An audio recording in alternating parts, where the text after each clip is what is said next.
El tema que vamos a analizar hoy, decía nuestro hermano Juan Antonio García, dice diversidad de dones. Es lo que dice alguien que le puso ahí arriba, diversidad de dones.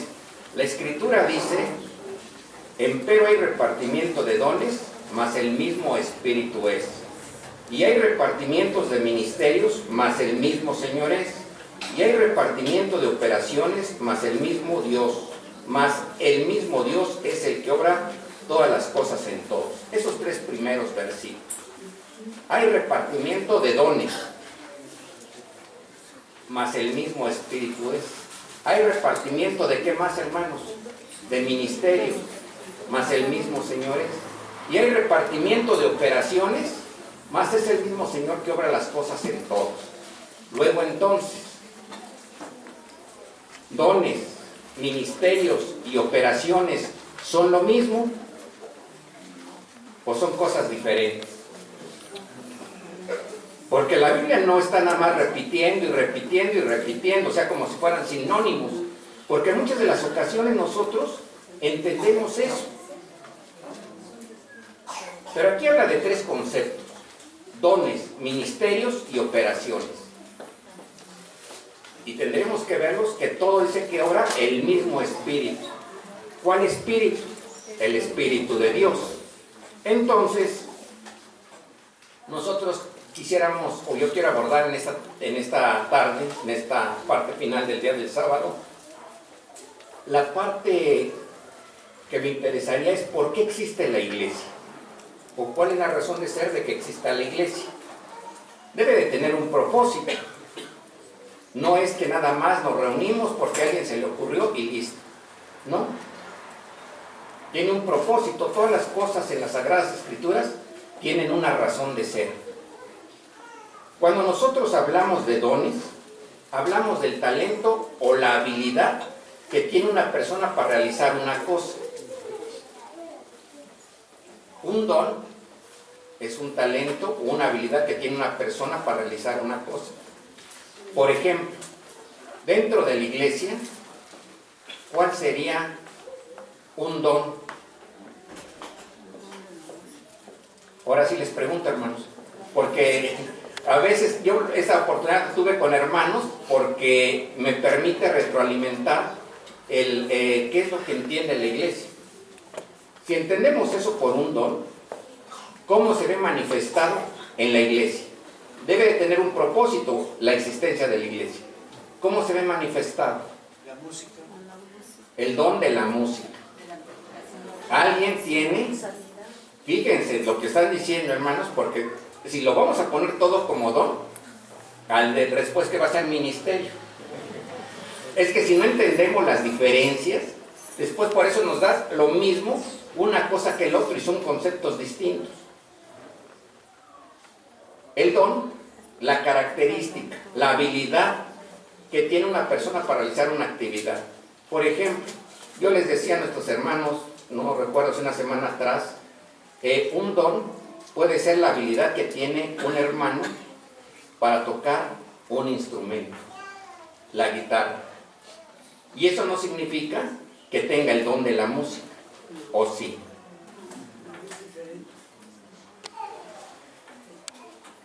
Ahorita que escuchaba, ¿cómo se llama? La exposición del canon de las Sagradas Escrituras del Antiguo Testamento, y nuestro hermano expositor, nuestro hermano Ismael, decía, es que algunos hermanos tienen la facilidad para los... ¿Para qué? Perdón, nuestro hermano Abraham Salinas, dije Ismael. Me confundí, hermano, discúlpeme, pero es su hermano, no se preocupe.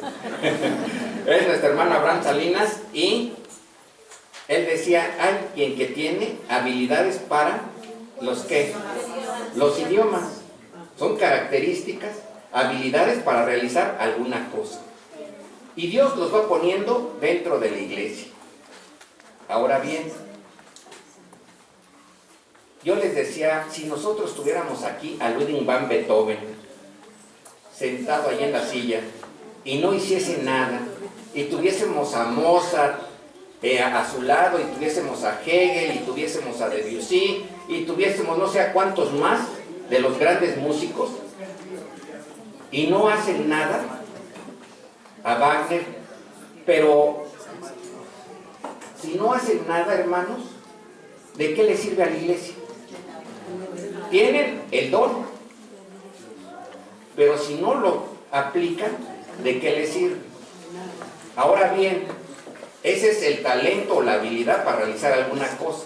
Pero dice que también hay repartimiento de ministerios, mas el mismo Señor es. Es decir, no es de nosotros, ¿sí? No es que nosotros seamos algo por nosotros mismos, sino que Dios pone dentro de la iglesia dones, ministerios, operaciones. Esto, hermanos, ¿qué sería? Un ministerio. El que ministra. Un ministerio. Ustedes saben que en algunos países, en diferentes países, a las secretarías de Estado, que nosotros aquí conocemos como Secretaría de Estado de Hacienda, de Gobernación, en otros países les llaman ministerios. ¿Sí? ¿Sí lo saben? ¿Y por qué le ponen ministerios? ¿Perdón? Ahora aplíquenlo en la iglesia. ¿Qué es un ministerio? Eso puede ser uno, pero habla de ministerios en plural, no en singular. ¿Qué son ministerios? Ministerio es la función que realiza cada una de las personas con un propósito determinado. Un ministerio puede ser, aquí sí, tienen el ministerio del canto, que es el que lo hace el Foro Sion Israel. Tienen el ministerio de ¿qué más? Que lo hace el grupo Manantial, un grupo musical. Hay el ministerio que transmite la palabra de Dios.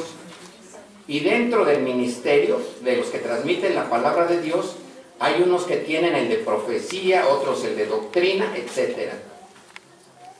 Ahora bien, ustedes como miembros de la iglesia, ¿en qué ministerio están? Si ustedes ven algunas traducciones de las Sagradas Escrituras y lo leen, no dice ministerios. ¿Qué dicen, hermanos? Alguien que no tenga y que diga ministerios, ¿qué cosa es?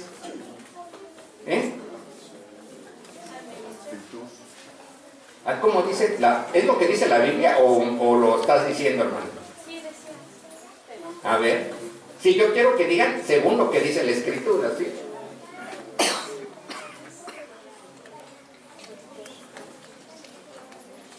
Ministerio, administración, apostolado. No quiero definición. Lo que dice la Escritura, capítulo 12, versículo 5. Porque, bueno, mientras lo encuentra nuestra hermana y me dicen de qué traducción es. Entonces, porque en algunas traducciones de ustedes dice seguramente, y si no, en algunas sí lo dice de servicio, ¿sí? Que sirven el ministerio, sea el de predicación, sea el de, dentro de la predicación, de profecía, de doctrina, de música, de canto, del que quieran, es con un propósito, que es ¿para qué? Para servir.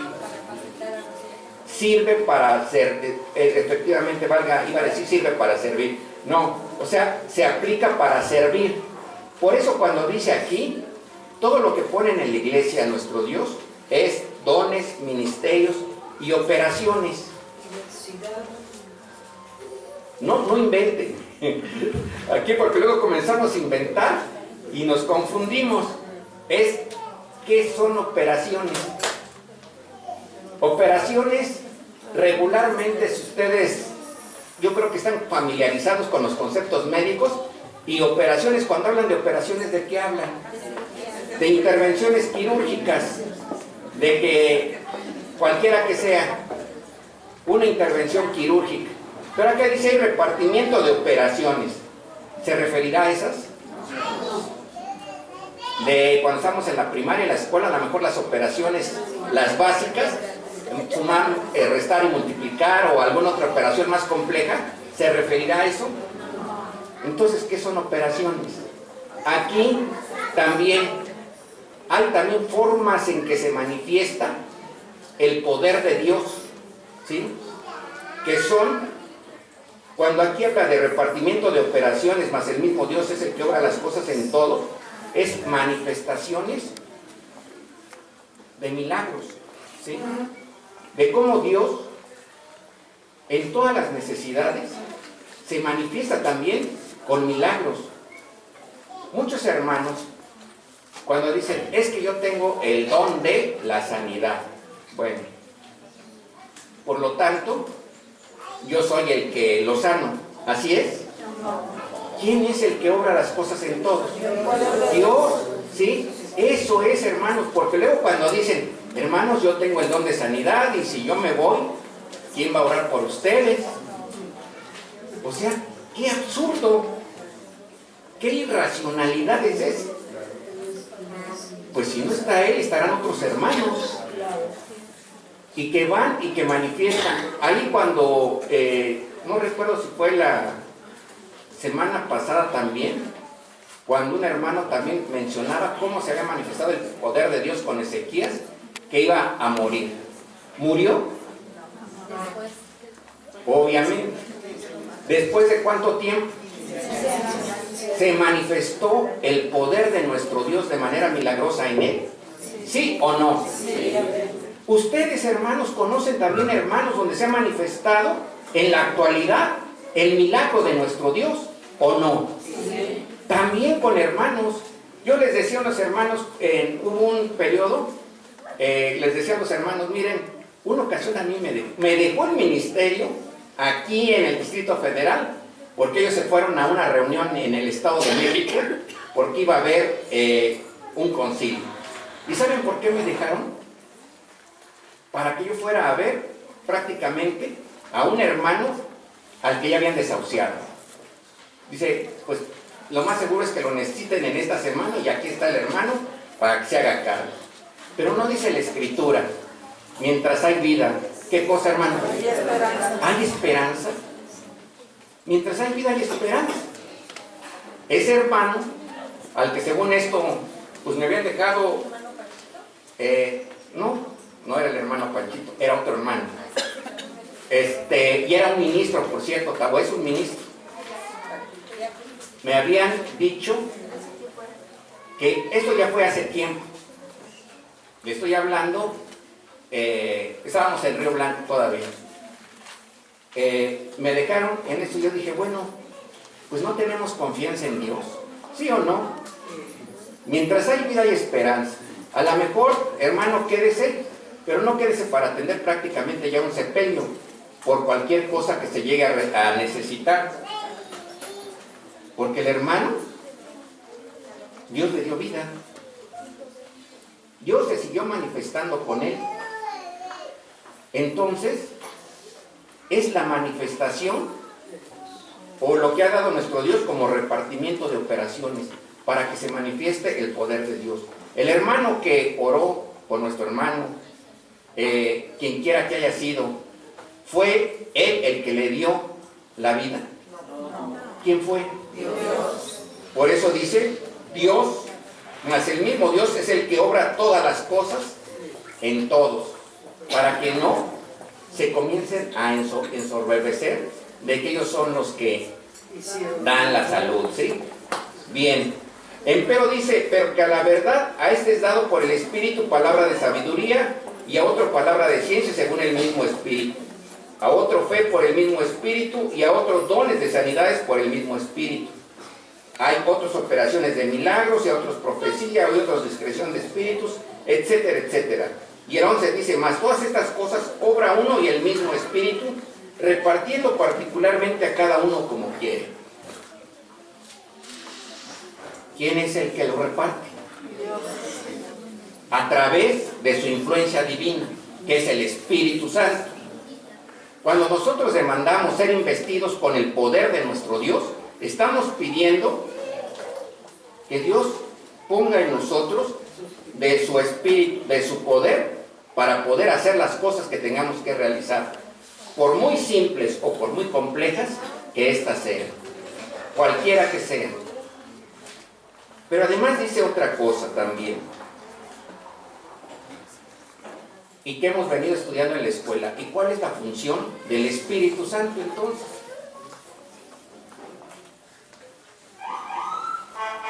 ¿Cómo es que el Espíritu Santo actúa en la iglesia? Ya lo vimos. Si ustedes ven lo que decía nuestro Señor Jesucristo en el capítulo 16 de Juan, versículo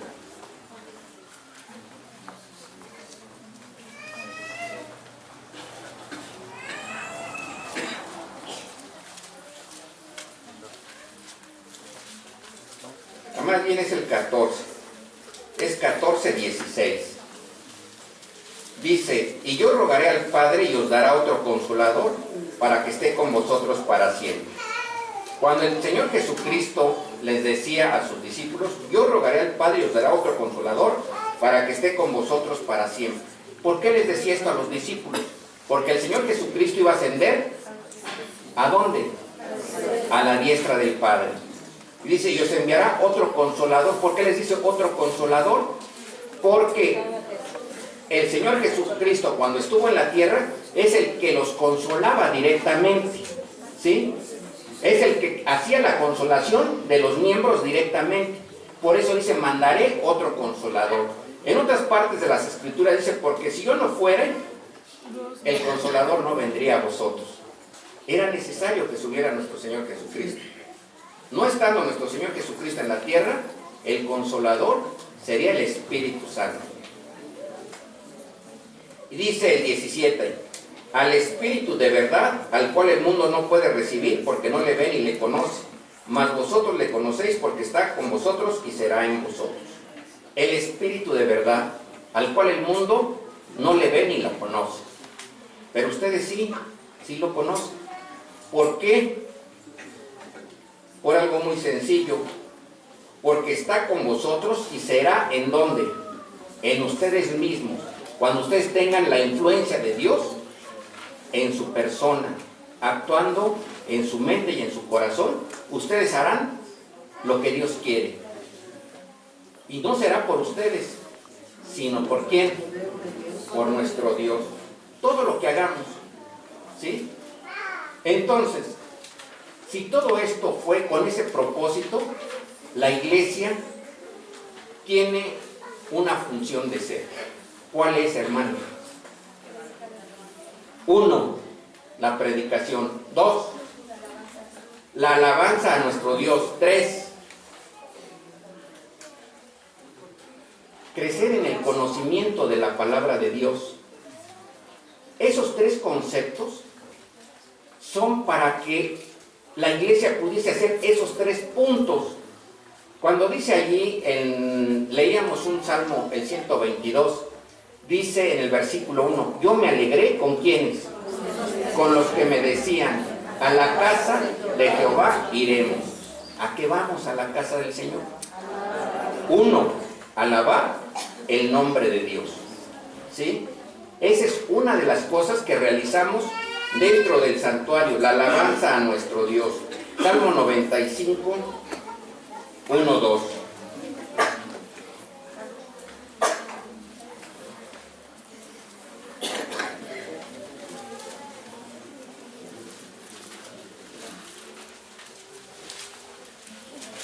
El 95 Salmo, versículo 1 y versículo 2. Dice: venid, celebremos alegremente a Jehová, cantemos con júbilo a la roca de nuestra salud. Lleguémonos ante su acatamiento. ¿De qué manera? Con alabanza. Aclamémosle con cánticos. Pero además lo debemos de hacer, como decía el Señor Jesucristo, en espíritu y en verdad. ¿Qué es en espíritu y en verdad? Dice que porque Dios es espíritu y Dios se agrada de los adoradores en espíritu y en verdad. ¿Qué es adorar a Dios en espíritu y en verdad? Porque eso lo hemos venido estudiando en la escuela sabática, hermanos. Por eso quería tomar esta predicación en este tema. ¿Qué es adorar? ¿Qué es adorar o alabar el nombre de nuestro Dios? En espíritu y en verdad. Es porque damos a través del canto un testimonio de la salvación que hemos obtenido mediante ¿qué cosa? El sacrificio de nuestro Señor Jesucristo. Esa es la alabanza que hacemos cuando nos presentamos aquí.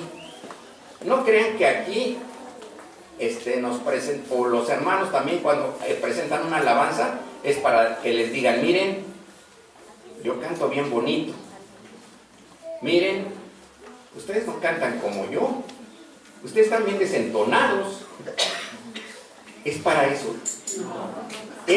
Dan testimonio de la salvación que han obtenido por el sacrificio de nuestro Señor Jesucristo. Pero también tenemos otra situación. Cuando se predica, hermanos, se debe de predicar también con ese mismo propósito, que era la otra parte que decían nuestros hermanos. El otro propósito es la predicación. ¿Y cómo se predica? A mí me toca predicar en este día. ¿Qué es lo que debo de hacer? Previamente. Prepararnos. ¿Qué más?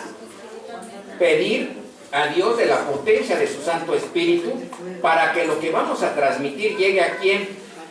A la mente y al corazón de las personas. De manera tal que cuando se predica de esa manera, sucede lo que pasó en el día del Pentecostés. ¿Qué sucedió? Hechos capítulo 2.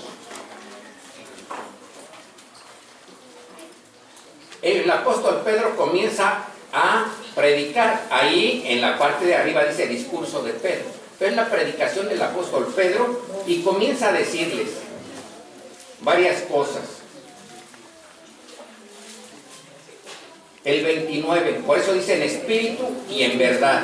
Varones hermanos, se os puede libremente decir del patriarca David que murió y fue sepultado, y su sepulcro está con nosotros hasta el día de hoy. Empero siendo profeta y sabiendo que con juramento le había Dios jurado que del fruto de sus lomos, cuanto a la carne, levantaría al Cristo que se sentaría sobre su trono. Viéndolo antes, habló de la resurrección de Cristo, que su alma no sería dejada. Aquí dice en el infierno, que ya sabemos qué es qué cosa, sepulcro, ni su carne vio corrupción. A este Jesús resucitó Dios, de lo cual todos nosotros somos testigos. Hablamos de la resurrección de nuestro Señor Jesucristo. Decimos también que cuando dice aquí su carne no fue dejada en el infierno, es porque infierno significa ¿qué cosa? Sepulcro. No significa lo que explica la Iglesia Católica, como un lugar donde está el maligno y están atormentando, con fuego están atormentando a todos los que se portaron mal. Así lo explican, ¿no? Eso no es. Por eso dice en espíritu y en verdad. Y además dice que le dijo, por el 34, porque David no subió a los cielos, pero él dice, dijo el Señor a mi Señor, siéntate a mi diestra. Aquí dice otra forma de predicar en espíritu y en verdad, es que David no se fue a los cielos. Sin embargo, dice que le dijo el Señor a mi Señor, siéntate a mi diestra hasta que ponga qué cosa. ¿Cómo lo supo David? ¿Por qué fue? ¿Cómo lo supo? Por el mismo espíritu, ¿sí? Por el mismo espíritu de nuestro Dios, por la influencia divina, determinó o pudo mencionar estas palabras. Porque David se fue al cielo cuando murió. ¿Quién es el único que ha subido al cielo? El Señor Jesucristo, porque la palabra de Dios dice que nadie subió al cielo, sino el que descendió del cielo, el Hijo del Hombre que ¿qué? Está en el cielo, es decir, nuestro Señor Jesucristo. De manera tal que cuando se predica, cuando nosotros logramos predicar, apegándonos a la palabra de Dios, puede generar diferentes reacciones. Una, ¿recuerdan cuando Esteban le predicaba a los judíos y decía, les comenzó a predicar a todos del pueblo de Israel, dice, y veo al Hijo del Hombre sentado en donde, a la diestra del Padre. Y cuando les comenzó a decir a los judíos, y vosotros sois los que lo crucificasteis, ¿qué hacían los judíos? Dice que rechinaban los dientes. ¿Sí? Vean en el libro de los Hechos, ¿qué es rechinar los dientes? ¿Eh? ¿Ay? ¿Qué cosa?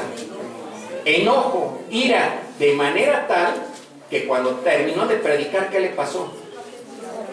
Lo apedrearon. Pero también puede suceder que transforma la vida de las personas, como dice aquí el versículo 38 del capítulo 2 de los Hechos. Y Pedro les dice, el 37, entonces oído esto fueron compungidos de corazón y dijeron a Pedro y a los apóstoles, a los otros apóstoles, varones hermanos, ¿qué haremos? Es decir, la predicación de Pedro fue tan convincente que transformó, ¿sí?, a los que los estaban escuchando con su predicación. Hubo una transformación de las personas, en este caso de los judíos que los escuchaban, de tal manera que dijeron, ¿qué haremos? ¿Y qué haremos para qué? Para alcanzar salvación también de lo que nos estás diciendo. Y entonces le dice, arrepentíos y bautícese cada uno de vosotros en el nombre de Jesucristo para perdón de los pecados y recibiréis también la virtud o el don del Espíritu Santo sobre vosotros. Ese es otro propósito. El tercero, con el que vamos a estar concluyendo. ¿Qué más les digo? Crecer en el conocimiento. Cuando el Señor Jesucristo, creo que ahorita también lo acababan de mencionar nuestros hermanos, cuando dice, el que cree en mí, Juan 7:38, me parece que es, el que cree en mí, como dice la Escritura, ¿qué cosa? Ríos de agua viva correrán de su vientre. Es decir, no es suficiente de creer en nuestro Señor Jesucristo, como dicen todas las personas, o como dicen, ¿crees en Dios? ¿Qué dicen? Claro que sí. ¿Crees en el Señor Jesucristo? Claro que sí. Todos, muy pocos podrán decir que no. Todos dirán que sí. Y la pregunta es, el que cree en mí, como dice la Escritura, no como lo ustedes dicen, sino como dice que la Escritura. Por eso el Señor Jesucristo en Juan 5:39 decía, escudriñad las Escrituras porque a vosotros os parece que en ellas tenéis la vida eterna y ellas son las que dan testimonio de quién, hermano, del Señor Jesucristo. Por lo tanto, si nosotros queremos que nuestra fe se incremente, también debemos ponernos a estudiar la palabra de Dios. Así no estaremos sujetos a lo que diga el predicador, sea obrero, sea diácono, sea ministro, sea quien sea, sino a lo que dice la palabra de Dios. Y ahorita les voy a decir también por qué. Estarían sujetos a lo que dice la palabra de nuestro Dios. Porque si el predicador se equivoca, como ocurría con un varón poderoso en las Escrituras que se llamaba Apolos, que predicaba el bautismo de Juan, y no predicaba el bautismo que había predicado nuestro Señor Jesucristo, ¿quién le enseñó a Apolos? Priscila, que era una mujer, y su esposo, Aquila. Lo llamaron aparte y le dijeron, mira, esto no es así, esto es de esta manera. ¿Lo entendió Apolos? Y Apolos era un varón poderoso en las Escrituras. ¿Ustedes qué se imaginan que es un varón poderoso en las Escrituras?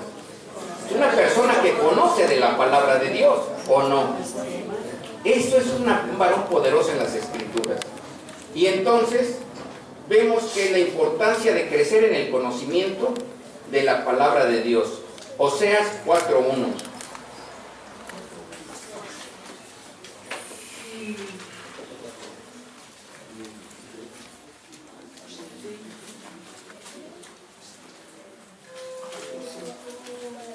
Oseas 4:1 dice de la siguiente manera.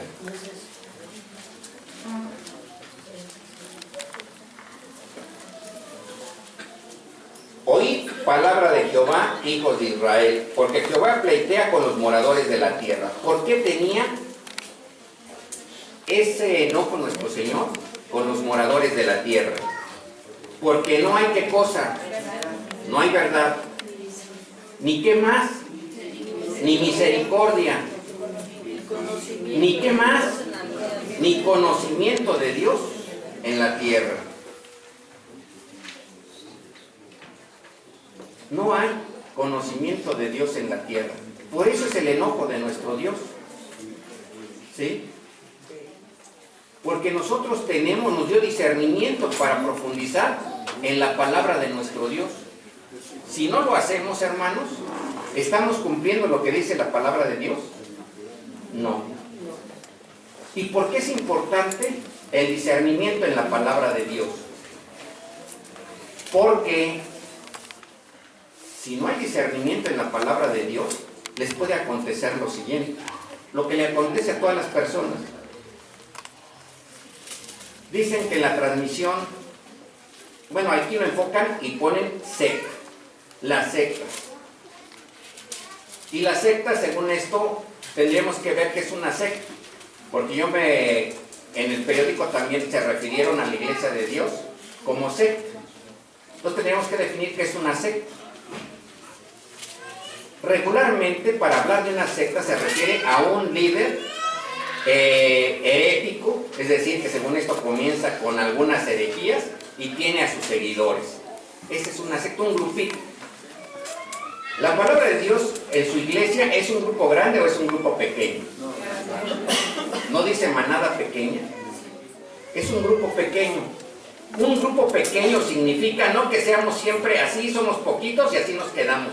Es expandir el evangelio, pero con todo lo que se expanda y con todo lo que se predique, los que llegan al conocimiento de la palabra de Dios o aceptan el mensaje de salvación del Señor Jesucristo, es un grupo que reducido, pequeño. Por eso dice la Escritura, muchos son llamados y que pocos los escogidos. En lo que se llama, si nosotros no estamos adentrados en lo que dice la palabra de Dios, les puede ocurrir lo que sucede en la televisión. ¿Se han visto el programa de Pare de Sufrir? ¿Sí o no? O al menos lo han visto así, hasta no se quedaron viéndolo, pero sí saben de su existencia. Bueno, el hecho es que en un análisis de las sectas dicen, fíjense, investigadores dicen, mejor deberían de poner no sufra, pague. ¿Por qué? Por algo muy sencillo, porque es una forma de mercadotecnia que instrumentó una persona que se llamaba Edwin Macedo, que fue el que creó Pare de Sufrir, que estuvo encarcelado por fraudes en Brasil, creo que durante 4 o 5 años, y que ahorita es una de las personas más ricas del orbe, según la revista Forbes, que publica a las personas más ricas de todo el planeta. Su fortuna la calculan en $2,000 millones. La de Azcárraga del Televisa creo que está arriba de 10,000, la de Slim está arriba de 40,000, y creo que quedó abajo de Slim o ya lo rebasó de vuelta, es el de las computadoras de Microsoft. ¿Cómo se llama? Bill Gates. Entonces, de todo el planeta comienzan a calcularlo. Bueno, pues esta persona está entre ellos.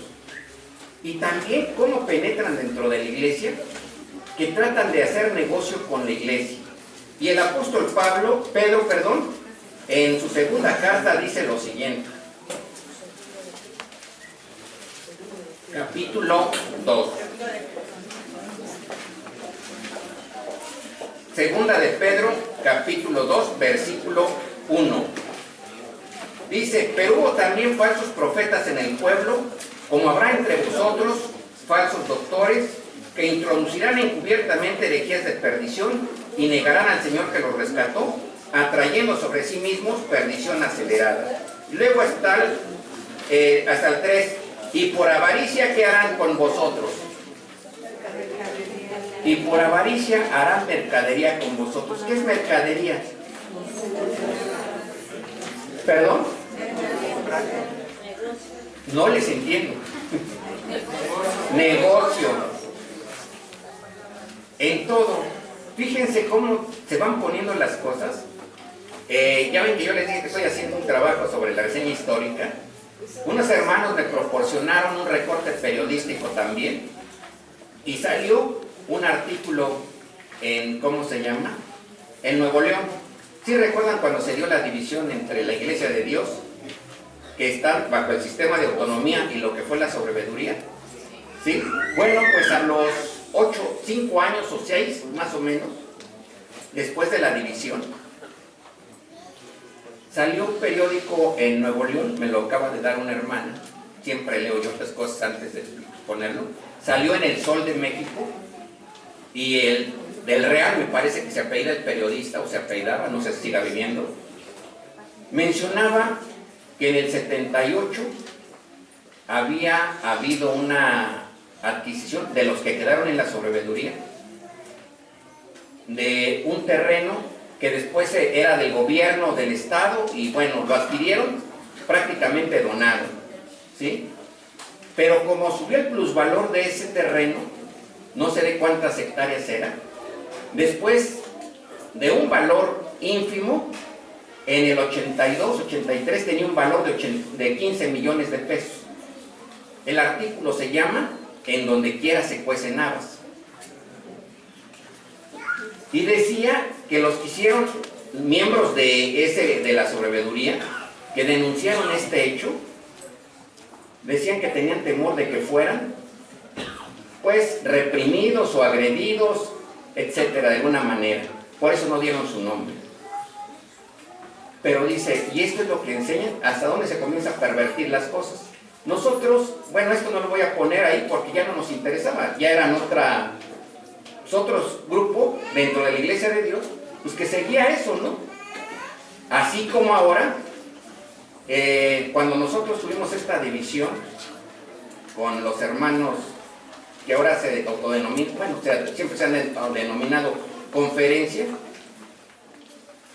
no está el hermano Lucho Crespo, tuvimos oportunidad por los contactos que se tienen de tener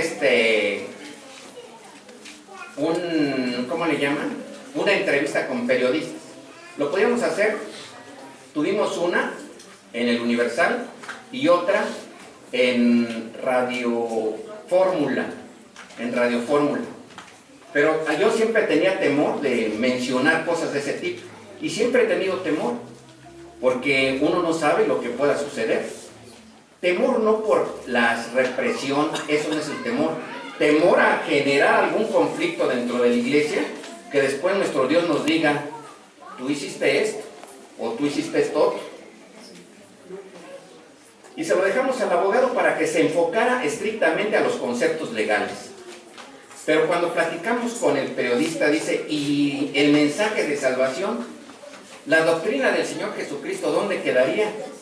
Y yo dije, pues precisamente es por eso, porque no queremos meter situaciones donde digamos cosas, sino estrictamente a la parte legal.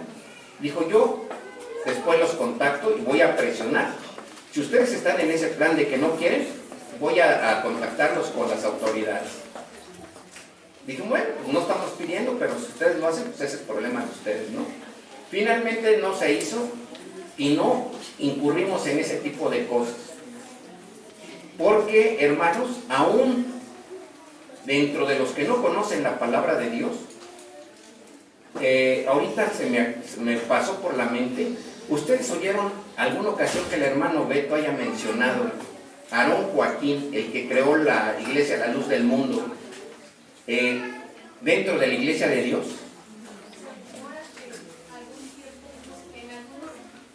Alguna vez escuché un rumor de que llegó, que recién él conoció el evangelio, que llegó a asistir por allá en Jalisco, pero no sé a ciencia cierta. No sé, pero según esto, creo que hasta había lazos de parentesco. Yo tengo esa idea. Yo les digo por lo siguiente. Ahorita la Luz del Mundo, pues esa es una de las que irrumpieron grandemente, como esta de no sufra, pague, o mejor, pare de sufrir,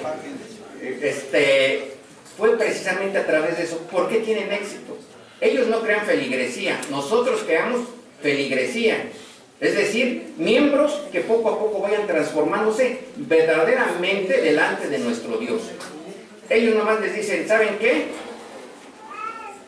Como si a mí se me ocurriera, miren hermanos, aquí tenemos unas veladoras que les cuestan 15 pesos a cada uno y hacen ustedes siempre que oren con sus veladoras de amarillas, verdes, rojas o blancas, no sé qué. Bueno, no estoy haciendo propaganda para el pueblo. De cualquier color que quieran, con eso lo hacen. Y entonces comienzan, y además su máxima es, Dios no es pobre, Dios es riquísimo. El diablo es el pobre. Y transmiten de esta manera para diciendo, hay que aportar, no sean codos. Eso es lo que ustedes consideran que vale su vida. Eso es predicar el evangelio, hermanos. Les facilitan la entrada. Ustedes van a tener esto, esto y esto, y los que se lo creen, es cuestión de ellos. Por eso, aquí, hermanos, lo que tratamos de generar es lo que a veces le he estado explicando al ministerio. Hay que crear conciencia. Generar conciencia significa que los hermanos, con lo que es la palabra de Dios por sí mismos, puedan ir reflexionando y puedan entender lo que Dios quiere de cada uno de nosotros. No por lo que diga el ministerio, no por lo que le diga otro hermano, sino por lo que dice la misma palabra de Dios. Eso es lo que quiere Dios de ustedes.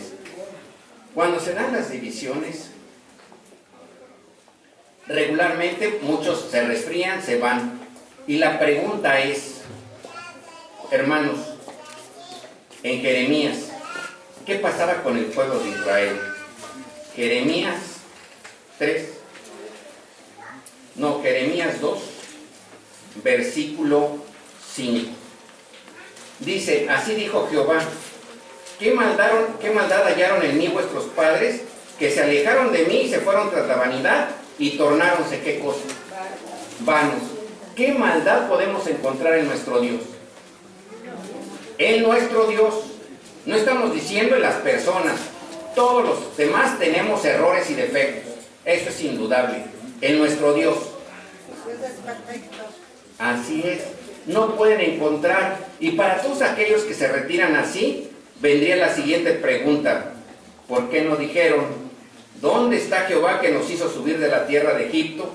Que nos hizo andar por el desierto, por una tierra desierta y despoblada, por tierra seca y de sombra de muerte, por una tierra por la cual no pasó varón, ni allí habitó hombre. ¿Por qué no dicen eso? ¿Por qué no dicen, ¿dónde está Dios que nos suplió nuestras necesidades de tal o cual índole cuando las necesitábamos? Eso nunca lo dicen, ¿o sí? Siempre se justifica. Por eso, hermanos, la importancia de conocer más de la palabra de nuestro Dios. Fíjense, regularmente que dicen, es que el hermano sabe y otro hermano no sabe. No. Aquí lo que dice la palabra de Dios en Hechos capítulo 20.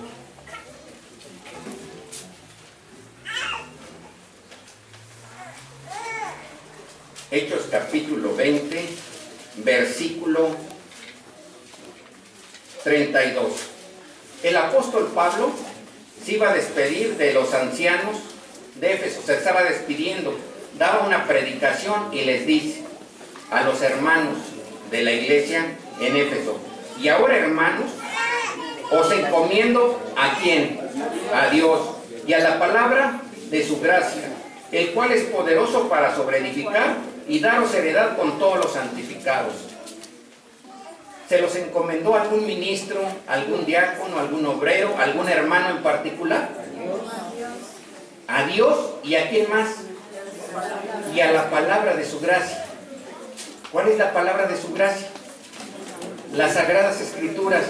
Porque en esa medida estarán ustedes afianzados, compenetrados de lo cual es la voluntad de nuestro Dios.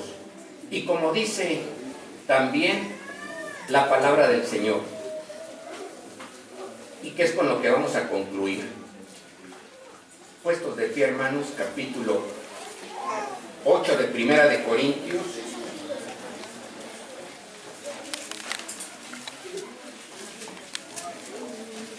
Vamos a darle lectura a esta porción de las Escrituras, capítulo 8 de Primera de Corintios, versículo 2.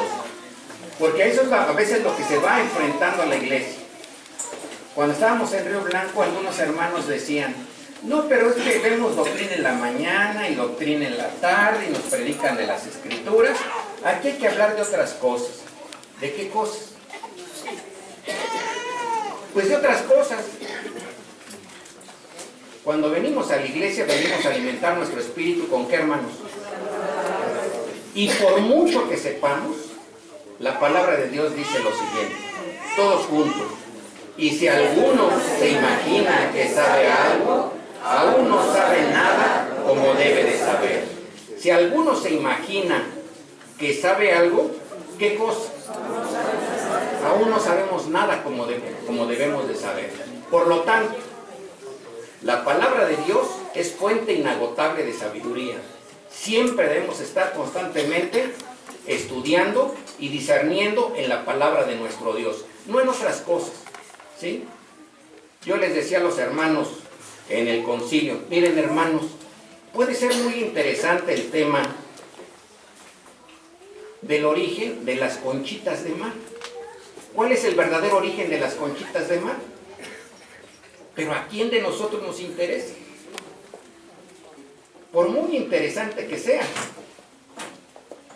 Bueno, pues en lugar de ver el origen de las conchitas de mar, ¿qué es lo que debemos de analizar? La palabra de Dios. ¿Qué es lo que Dios quiere de nosotros?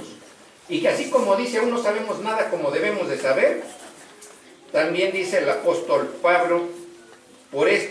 el apóstol Pedro en su segunda carta, capítulo 1, versículo 12, dice, por esto yo no dejaré de amonestaros siempre de estas cosas, aunque vosotros las sepáis y estéis confirmados en la verdad presente. Yo creo que ustedes conocen, hermanos, de la palabra de Dios, pero también aún nos falta seguir conociendo más para crecer en el conocimiento de nuestro Dios. Amén, hermanos. Amén. Paz a vosotros.